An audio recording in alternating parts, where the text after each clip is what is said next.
আজকে প্রধান উপদেষ্টা ডক্টর ইউনূস জানাজার আগে যে ভাষণটা দিছে, ওই ভাষণটা শুনে আমার চোখ দিয়ে দর দর করে পানি পড়েছে। কাতারে দাঁড় করাইয়া দিবে এই হিসাবে ওসমান হাদি কি দুই একজন বলতেছেন, বাদ বাকি কথা কন না কেন? ওসমান হাদির দুই চারটা বক্তব্য আপনারা শুনছেন। এই ছেলেটা দুই চারটা বক্তব্য দিছে, সব সময় খালি ভারতের মালওয়ানের বিরুদ্ধে কথা বলেছে। ধরে কোন কথা ঠিক কি না? এই বাংলাদেশে যারা ভারতের দালালি করে তারাই শুধু ওসমান হাদির বিরুদ্ধে কথা বলতে পারে। প্রকৃত মুসলমান যারা এর বিরুদ্ধে একটা কথাও বলবে না তারা। ধরে কোন কথা ঠিক কি না? আর যে সরকার পলায় গেছে ওই সরকারে কিছু চামচারা ওসমান হাদির বিরুদ্ধে বলতে পারে। ওসমান হাদি কিন্তু মরে নাই। আজকে প্রধান উপদেষ্টা ডক্টর ইউনূস জানাজার আগে যে ভাষণটা দিছে, ওই ভাষণটা শুনে আমার চোখ দিয়ে দর দর করে পানি পড়েছে। আল্লাহ কোরআনে বলেন, ওয়ালা তাকুনু লিমান ইউকতালু ফি সাবিলিল্লাহি আমওয়াতুন বাল আহইয়াউ ওয়ালাকিন লা তাশউরুন।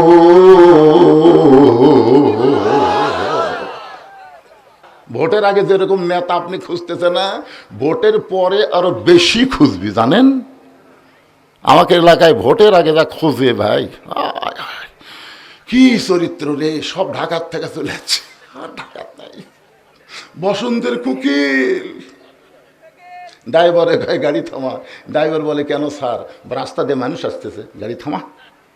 ড্রাইভার বলে, স্যার খেয়াল করে দেখে, ওটা ফকির, ওটা ফকির স্যার। নেতা বলতে তো পাগলা, ভোটের আগে ফকির হচ্ছে হামু হতে, থামা।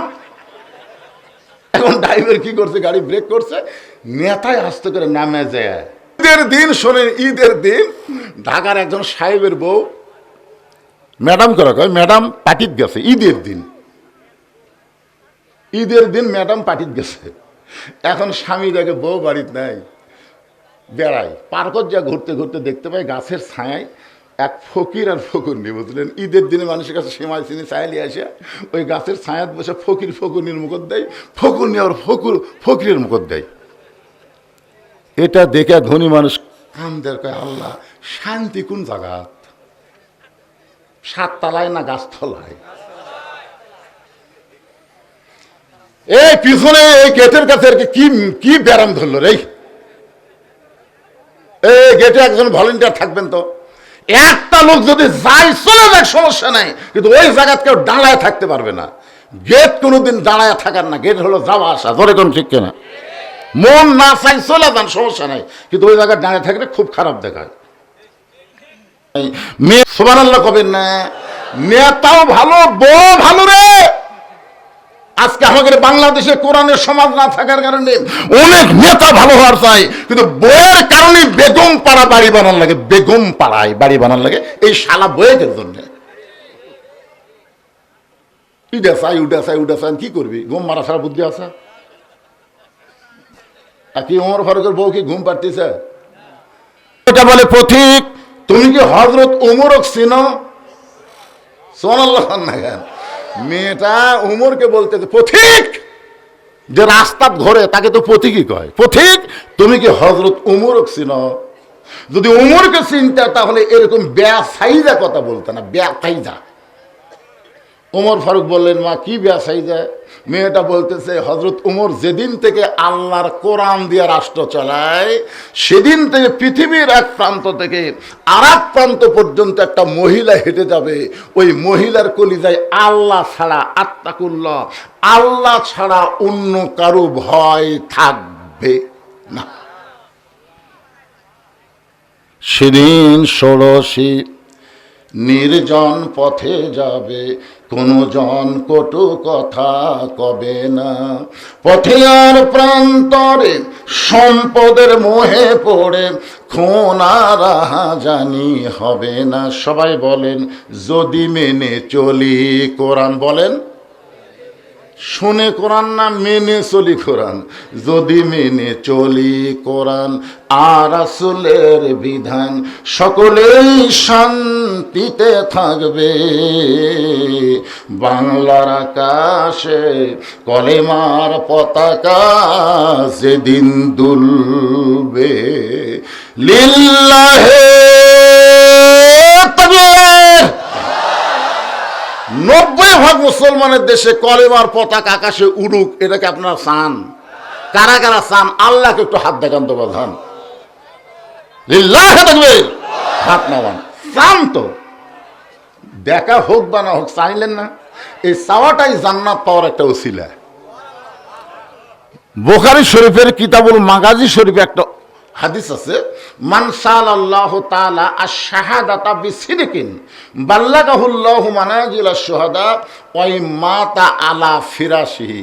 কোন ব্যক্তি যদি এইরকম নিয়ত করে আল্লাহর কাছে চায় যে আল্লাহর দ্বীন ইসলামকে দুনিয়াতে গালিব করতে গিয়ে আমি শহীদ হব, আমি শহীদ হব, এরকম নিয়ত করছে, কিন্তু ওই মাতা আলা ফিরাশিহি, সে যদি নিজের বিছনায়ও মারা যায়, বাল্লাগাহুল্লাহু মানাজিলাশ শুহাদা, হাসরের ময়দানে আল্লাহ তাকে শহীদদের কাতারে দাঁড় করাইয়া দিবে। এই হিসাবে ওসমান হাদি কি? দুই একজন বলতেছেন বাদ বাকি কথা কন না কেন? ওসমান হাদির 2-4টা বক্তব্য আপনারা শুনছেন। এই ছেলেটা 2-4টা বক্তব্য দিছে, সবসময় খালি ভারতের মালওয়ানের বিরুদ্ধে কথা বলেছে। ধরে কোন কথা ঠিক কি না? এই বাংলাদেশে যারা ভারতের দালালি করে তারাই শুধু ওসমান হাদির বিরুদ্ধে কথা বলতে পারে। প্রকৃত মুসলমান যারা এর বিরুদ্ধে একটা কথাও বলবে না তারা। ধরে কোন কথা ঠিক কি না? আর যে সরকার পলায় গেছে, ওই সরকারে কিছু চামচারা ওসমান হাদির বিরুদ্ধে বলতে পারে। ওসমান হাদি কিন্তু মরে নাই। আজকে প্রধান উপদেষ্টা ডক্টর ইউনূস জানাজার আগে যে ভাষণটা দিছে, ওই ভাষণটা শুনে আমার চোখ দিয়ে দর দর করে পানি পড়েছে। আল্লাহ কোরআনে বলেন, ওয়ালা তাকুনু লিমান ইউকতালু ফি সাবিলিল্লাহি আমওয়াতুন বাল আহইয়াউ ওয়ালাকিন লা তাশউরুন।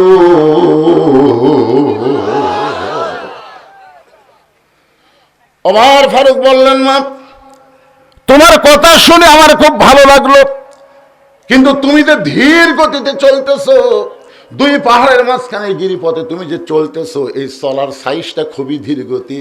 এভাবে ধীর গতি চলার কারণে আমার মনে হয় তোমার ভিতরে কোনো দুঃখ আছে, কারণ একজন দুঃখী মানুষ এভাবেই চলাচল করে। আমার মনে হয় তুমি একজন দুঃখী নারী।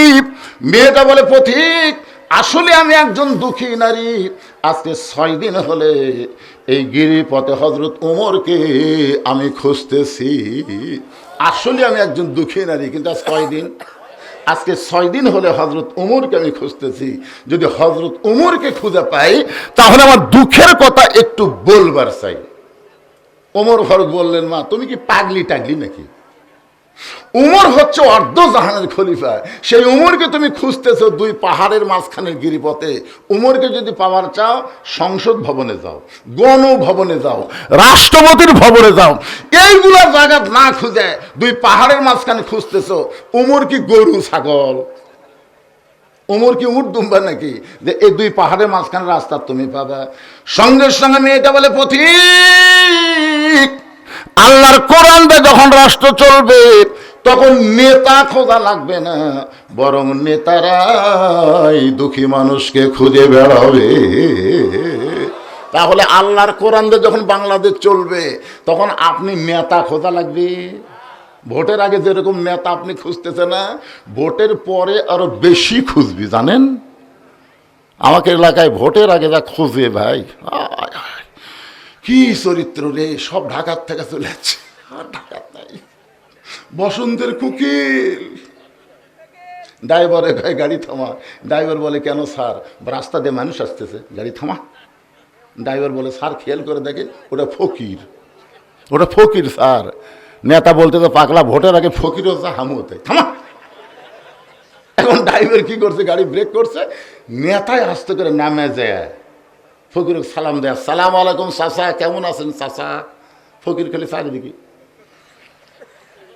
নেতা কয় কি দেখতেছেন? কাক সালাম দিলা? আপনাকেই তো দিলাম, আমি ভিক্ষা করে খাই। নেতা কয় ভোটের আগে আপনিও যা হামু তাই। আই রে নেতার চরিত্র রে। গরিবের বন্ধু, সমাজ সেবক, জনদরদি করে গরিব মানুষের ভোট নিবে, ভোট নিয়ে ঢাকায় চলে যাবে, মাঝে মধ্যে আক্কেলপুর বেড়াভার আসবে, কিন্তু শামসের অত্যাচারে নেতার সাথে দেখা করা যাবে না। জোরে কোন কথা কন না কেন? কথা কন না কেন? এতই শামসা হবি ভাই, ওই শামসের অত্যাচারে নেতার কাছে আপনি যাবেন পারবেনই না। কিন্তু আল্লাহর কোরআন যখন রাষ্ট্র চলবে, মেয়েটা বলে পথিক, আল্লাহর কোরআন যখন রাষ্ট্র চলবে তখন নেতা খোঁজা লাগবে না, বরং নেতারাই দুঃখী মানুষকে খুঁজে বেড়াবে। আল্লাহর কোরআন যখন রাষ্ট্র চলবে তখন গরিব মানুষ ধনীর বাড়িতে আসা লাগবে না, বরং ধনীরাই গরিবের বাড়ি বাড়ি যাবে। সুবহানাল্লাহ কন না কেন? যে কোরআনের ওয়াজ শুনতেছেন, এই কোরআন যদি দেখবার পান বাংলাদেশে, তাহলে একটা গরিবও ধনীর বাড়ি যাওয়া লাগবে না। একটা গরিবও যাওয়া লাগবে না, ধনীরাই গরিবের বাড়িতে যাওয়া লাগবে। কারণ গরিবের কোনো ঠেকা নাই, ধনীকের ঠেকা। 70 টাকা গরিবদের না দিলে ওই জান্নাত যাবার পারবি না। এখন গরিব যদি না নেয়, এর অবস্থা কি? এক ব্যাগ টাকা লিয়া এক ধনী মানুষ 7 দিন ধরে ঘুরিছে, একটা গরিব লাইনি।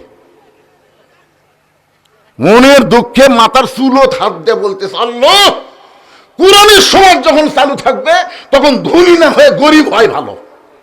7টা দিন হলো ফকিরের মতন ঘুরতেছি, একটা গরিব টাকা নেয় না। মনের দুঃখে লোকালয় বাদ দিয়ে মরুভূমির মধ্যে গেছে, যা দেখে গাছের ছায় একজন বস্তা মাথার দিয়ে ঘুম পাড়তেছে। বেগেল মনে করছে যাকে 7 দিন পরে পাচ্ছি রে, আসসালামু আলাইকুম। বস্তাওয়ালা লাভ ধরে বলতেছে আলহামদুলিল্লাহ। বেগেল কয়, ভাই তোর সালাম দিলাম, তুই ওয়ালাইকুম সালাম না বলে আলহামদুলিল্লাহ কেন? বলে এক বস্তা গরিব পাইবি রে, তোকে দেখে আমার গরিব মনে হয়, টাকার বস্তাটা লেত। বেগেল কয়, আমি ঘুরি 7 দিন, তুই ঘুরিস 15 দিন, তাহলে গরিব গেল কোথায়?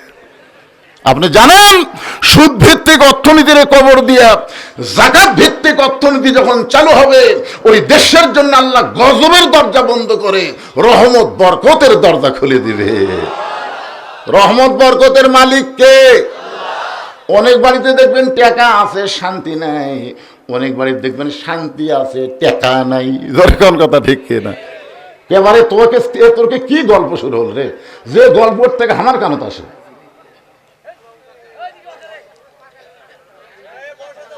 ঈদের দিন শোনেন, ঈদের দিন ঢাকার একজন সাহেবের বউ ম্যাডাম করা কয়, ম্যাডাম পার্টিত গেছে ঈদের দিন।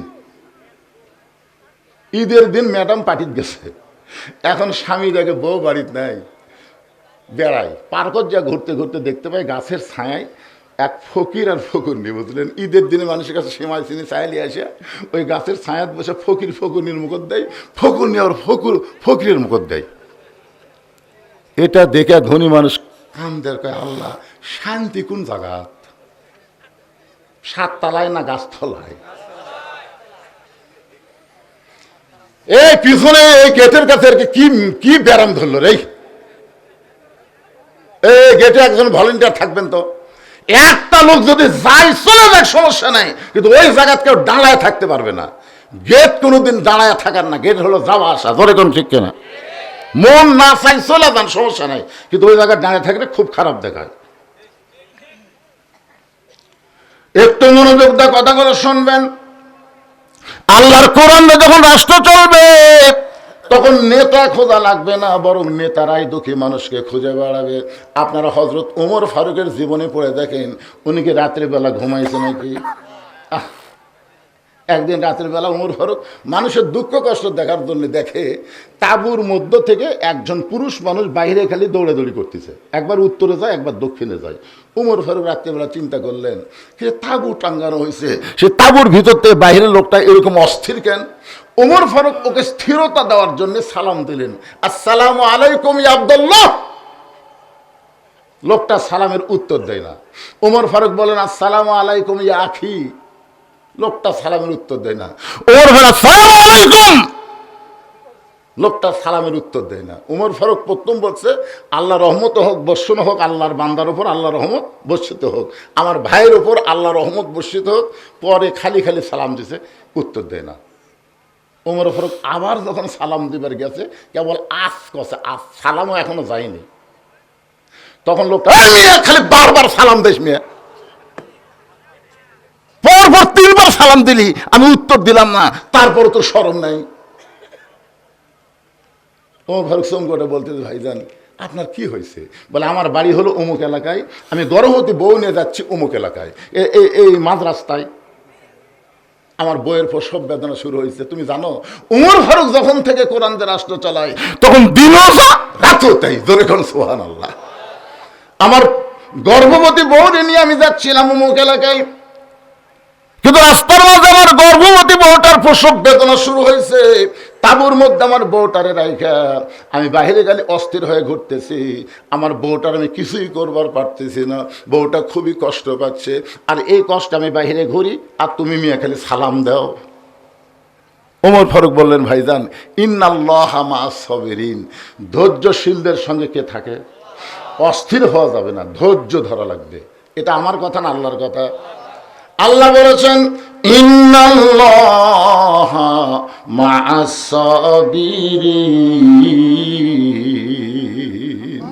ইযা আসাবাতুহুম মুসিবাতুন ক্বালু, সকলে বলেন ইন্না লিল্লাহি ওয়া ইন্না ইলাইহি রাজিউন।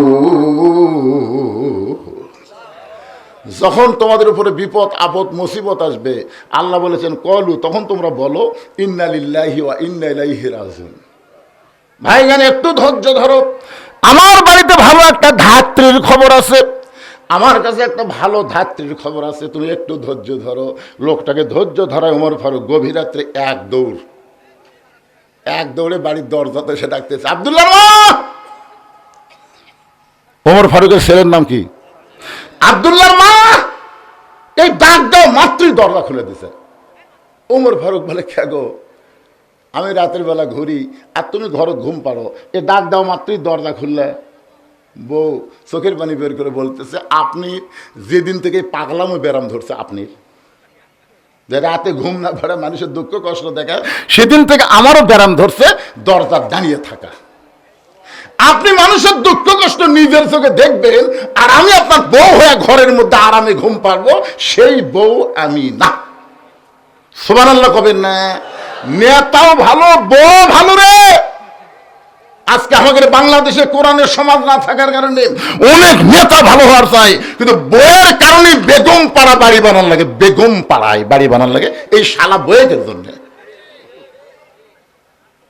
উঠে কি করবি? ঘুম মারা সারা বুদ্ধি আছে? আর কি ওমর ফারুকের বউ কি ঘুম পাড়তেছে? আব্দুল্লাহর মা, জান্নাতে যদি যাওয়ার চাও তাহলে তাড়াতাড়ি এইগুলো জিনিস নেবার হোক। একটা মেয়ের প্রসব হবে, ওই বাচ্চা ধরতে গিয়ে যে যে জিনিস লাগবে সেই জিনিস নিয়ে তাড়াতাড়ি বের হও। জান্নাতে যদি যাবার চাও, এখান থেকে প্রমাণ হয়ে গেল যারা ধাত্রী মা তারা জান্নাতে যাবে। জোরে কোন সুবহানাল্লাহ। এখন অনেক ধাত্রী মন খারাপ করে কয়, হুজুর একটু ওয়াজ করবেন হুজুর। আমি বললাম কি ওয়াজ? কয় এখন সিজার হচ্ছে হুজুর, সিজার হওয়াতে আমাকে দিন শেষ।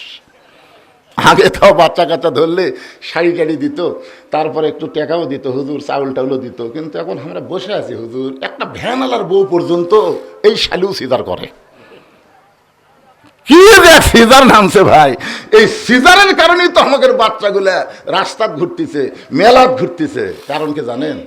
সিজার করা বাচ্চা সহজে ভালো হয় না, কারণ জন্মের আগেই যার জন্ম হচ্ছে, 2 দিন পরেও নর্মালি জন্ম হতো। 2 দিন পরে কি হতো? নর্মালি বাচ্চা হতো। কিন্তু মায়ের অস্তিত্বের কারণে পেট কাটিছে, পেট কাটে দেখে ঘুমই ভাঙেনি। ডাক্তাররা কয় কে পেট কাটলাম টেকার লোভে ঘুমতে ভাঙলো না, এখন করি কি? বড় ডাক্তারের কাছে গেছে, ডাক্তার সাহেব ঘুমতে ভাঙেনি। ঘুম ভাঙবি 2 দিন পর। হিসাব জানিস না?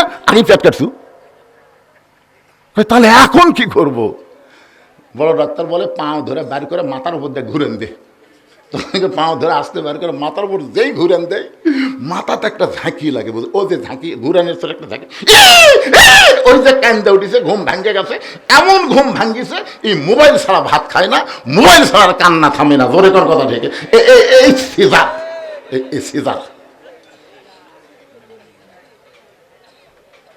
বাংলাদেশের বড় কোনো ডাক্তার তার বউরে সিজার করায় না। আপনারা খেয়াল করে তিনটা জিনিস শুনবেন, ডাক্তারের বউয়ের সিজার লাগে না, মৌলানার বাড়িতে কোনোদিন মিলাদ লাগে না, আর পীরের বউ কোনোদিন মুরিদ হয় না। কয়টা কথা বললাম? ডাক্তারের বউয়ের কি লাগে না? সিজার লাগে না। মৌলানার বাড়িতে কোনোদিন মিলাদ হয় না, এরা পরের বাড়িতে পরে কিন্তু নিজের বাড়ি। পীরের বউ কোনোদিন মুরিদ হয় না। বাংলাদেশে যত পীর আছে কোন পীরের বউ মুরিদ হয় নাই। এই কারণে হয় না, পীর মাঝে মধ্যে মুরিদের বউয়ের দিকে চোখ মারে, এই লুচ্চার হাতে কে মুরিদ হবে? কারণ কেউ না চিনলো কে কেমন বউ সব চাইতে ভালো জানে। ধরে কোন কথা ঠিক না? আমার মায়েরা যারা পর্দায় আছেন, মা আল্লাহ নরমালি বাচ্চা দিবে, খবরদার সিজার করাবেন না। আর এখন মেয়েকে কিন্তু মেয়ে সিজার করায় না, অধিকাংশ সিজারকারী ডাক্তার হলো পুরুষ মানুষ। আপনি একজন মা, আপনি একজন মেয়ে, একজন পরপুরুষ আপনার পেট কাটবে, এটা কেমনি চাবেন? দরকার হলে মরে যাবেন, কিন্তু কোনো সিজার করবেন না। আল্লাহ তাআলা আপনাকে আসানের সাথে বাচ্চা দিয়ে দিবে। কি বলবো প্রসবের কথা, মা বেনে সেই ব্যথা কেউ তো বুঝিবে না। মাজন ঠেকিয়া সন্তানের দায়, অকালে মা মারা যায়, কেন সে মায়ের ভক্তি করো না? এমন দরদি ভাবে কেউ হবে না আমার মা গো। সুবহানাল্লাহ কন্যা। সব কিছু নিয়ে ওমর ফারুকের বিবি, ওমর ফারুক তাঁবুর অপর পৃষ্ঠে দিয়ে ঢুকিয়ে দিছে। এবার ধাত্রী তাঁবুর মধ্যে ঢুকছে। কিছুক্ষণ পরে ওমর ফারুকের বিবি বলতেছে, ইয়া আমিরুল মুমিনিন, আপনার ভাইকে খবর দেন, তার সন্তান এবং বিবি দুইজনই সুস্থ রয়েছে। আপনারা তো সুবহানাল্লাহ করলেন, কিন্তু এই লোকটার অবস্থা কি? 3 বার সালাম দিলে সালাম তো লেয়নি, উল্টে গালি দিছে। যেই বলতেছে আমিরুল মুমিনিন, আপনার ভাইকে বলেন তার বিবি এবং সন্তান সুস্থ আছে, সঙ্গে সঙ্গে লোকটা বসে ওমর ফারুকের পাও ধরে বলে, আমিরুল মুমিনিন, আমি কত বড় বেয়াদবি করেছি। ওমর ফারুক বলে, যেদিন থেকে মদিনার খলিফা হয়েছি সেদিন থেকে এই অভ্যাসটা ধারণ করেছি। অনেক জায়গায় সম্মান পাই, আবার অনেক জায়গায় গালি খাই, এরপরও এইটা ছাড়া যাবে না। এইটাই হলো আল্লাহর কোরআনের সমাজ। জোরে বলেন কথা ঠিক কি না? মেয়েটা বলতে তো পথিক, আল্লাহর কোরআন যখন রাষ্ট্র চলবে, নেতা খোঁজা লাগবে না, বরং নেতারাই দুঃখী মানুষকে খুঁজে বেড়াবে। আমি 6 দিন হলে ওমরকে খুঁজতেছি, আর 1 দিনের মধ্যে যদি না পাই, কয়দিন খুঁজছি, আর 1 দিনের মধ্যে যদি না পাই, তাহলে আসল জায়গার বিচার দিব। আসল জায়গা আপনার বলেন তো, কয়দিন খুঁজবি? 7 দিন। ধরে কোন কয়দিন? তার মধ্যে কয়দিন গেছে? 6 দিন গেছে, আর 1 দিন। যদি উমর না পাই, তাহলে আসল জায়গা বিচার দেব। আসল জায়গা বোঝেন আপনারা? 15.5 বছর কিন্তু বাংলার জনগণ আসল জায়গা বিচার দেয়নি। বিচার দিছে জজ কোর্টে, বিচার দিছে হাইকোর্টে, বিচার দিছে সুপ্রিম কোর্টে। এইগুলো সব কোর্ট হাসিনা দখল করছে। যখন কথা ঠিক কিনা? বলে বিচার দিয়ে লাভ হবে।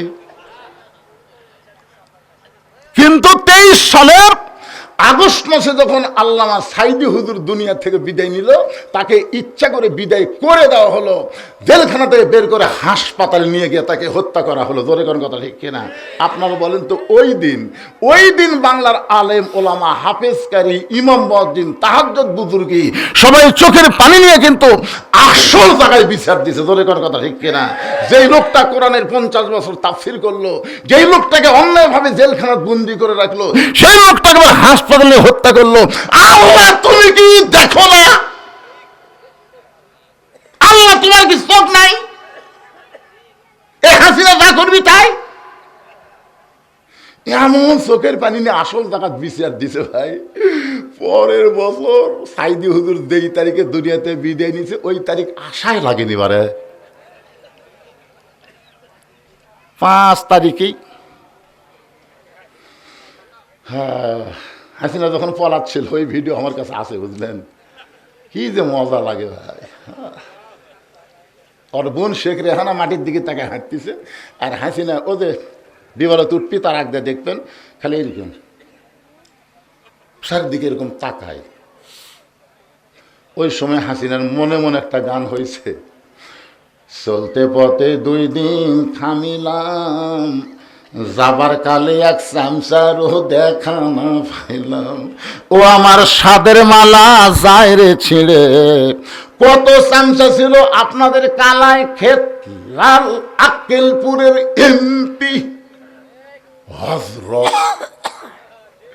কি হযরত? হযরত শেখ হাসিনা।